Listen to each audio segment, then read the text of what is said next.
Good evening, visitors. Welcome to the Australian War Memorial's last post ceremony. My name is Craig Burrell, and we warmly welcome the family of driver Albert Oliver Norman, whose story will be told shortly by Warrant Officer Class 1 Jim Grindrod from the Australian Army, who was the great-nephew of driver Albert Oliver Norman.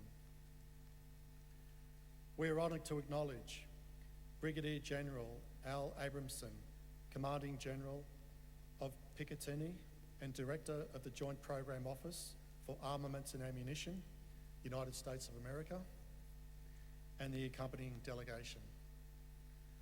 We welcome the veterans who have served, those that are still serving, and the families that support them. We acknowledge the members of RSL and Services Clubs Association, RSL Victoria, and RSL Queensland, who are watching the broadcast of this ceremony across Australia. During this evening's ceremony, wreaths will be laid at the base of the Pool of Reflection by family and visitors to the memorial. If you are able, please stand and join in singing the national anthem.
The Australian War Memorial was the vision of Charles Bean, Australia's First World War official historian.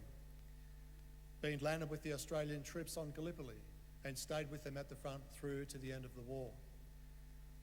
The idea of this national memorial and museum came to him at Pozières, France, in the depths of the bloody fighting of 1916.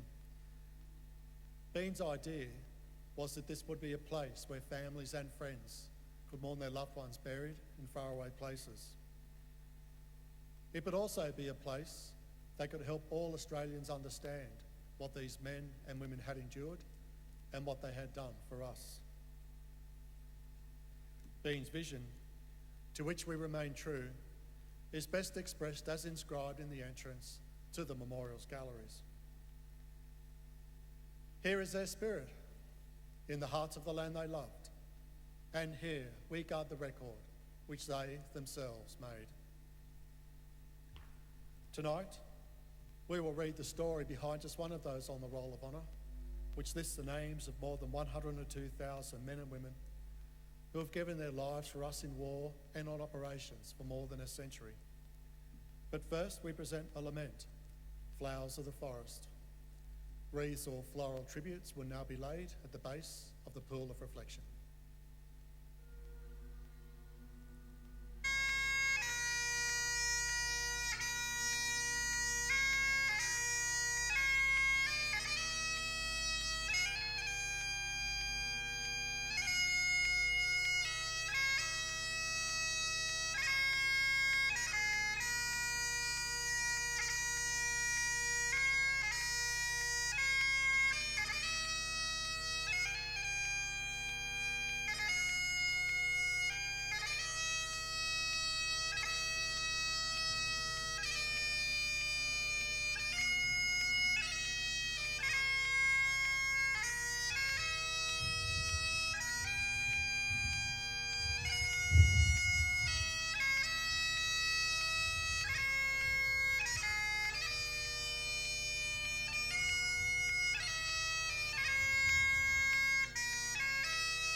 Today we remember and pay tribute to driver Albert Oliver Norman.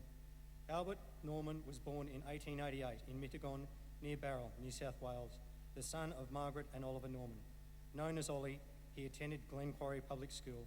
As a young man, he was a keen sportsman and had a love for animals. He worked as a farmer and served for 4 years in a 28th Light Horse, a pre-war regiment raised in the Illawarra region.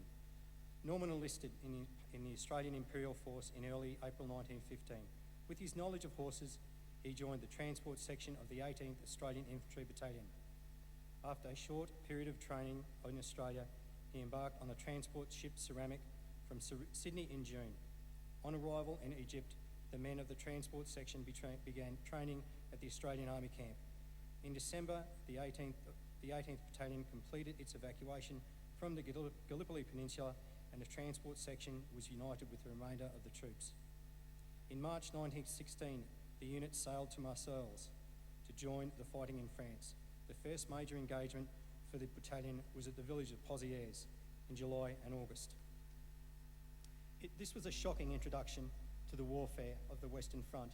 By the time the 2nd Division, of which the 18th Battalion was a part, was relieved in early August, about half its men had been killed or wounded.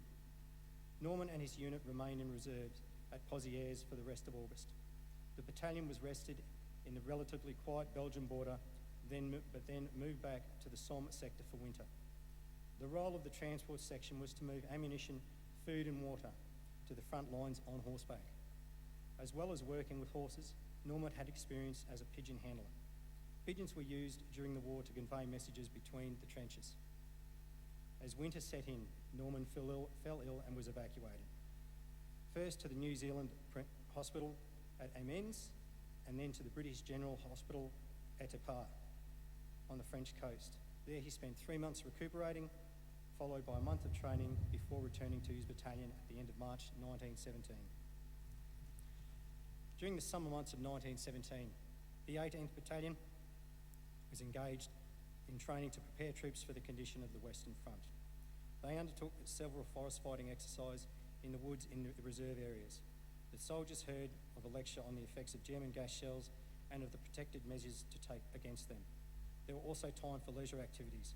The battalion diary records the days when the men were able to go swimming and track successful cricket season against the other battalions.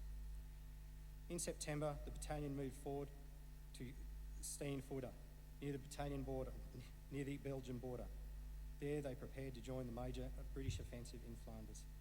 The battle that made up this offensive was collectively known as the Third Battle of Ypres, with the first of these taking place at Main Road. On the 16th of September 1917, the transport section came under a German artillery barrage as it was taking ammunition to the front line in a convoy of pack horses. A shell landed near Norman, killing him and the horse he was leading. He was 28 years old. Ollie Norman was buried where he fell by his comrades in the 18th Battalion. They also made a cross, but when they returned to the site after the fighting, they were unable to find the grave. He is now commemorated on the Main Gate Memorial at Ypres, Belgium, alongside 6,000 other Australian servicemen killed in Belgium who have no known grave. In Australia, Norman was survived by his parents and family. In the absence of a known gravesite, his grieving mother refused to believe he had been killed. Driver Oliver Norman is listed in the Roll of Honour to my right amongst 62,000 Australians who died while serving in the First World War. His photograph is displayed today beside the pool of reflection. This is but one of the many stories of service and sacrifice told here at the Australian War Memorial. We now remember driver Albert Oliver Norman, who gave his life for us, our freedoms, and in the hope of a better world.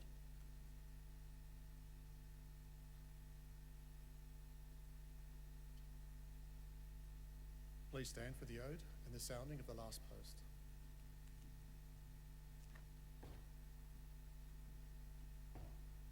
They shall not grow old, as we who are left grow old.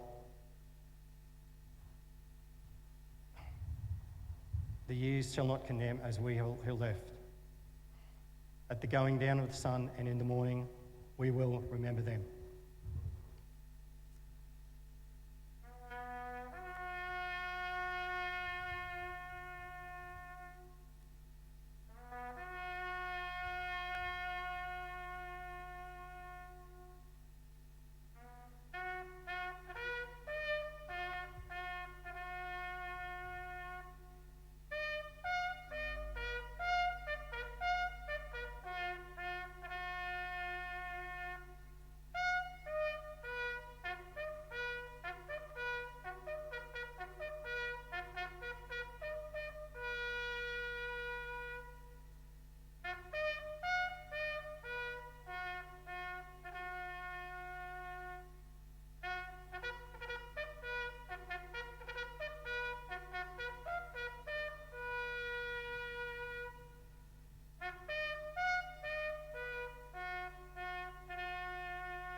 Lest we forget.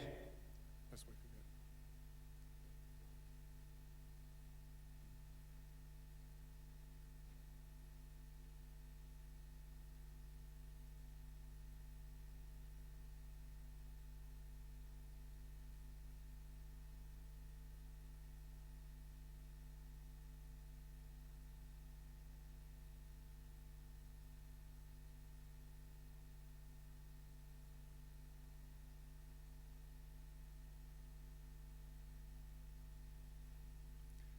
We leave you this evening with the words of the memorial's founder, Charles Bean. Many a man lying out there at Pozieres or in the low scrub at Gallipoli, with his poor, tired senses barely working through the fever of his brain, has thought in his last moments, well, it's over. But in Australia, they will be proud of this. Ladies and gentlemen, that concludes the last post ceremony. We thank you for visiting the Australian War Memorial, and we wish you all a very good evening.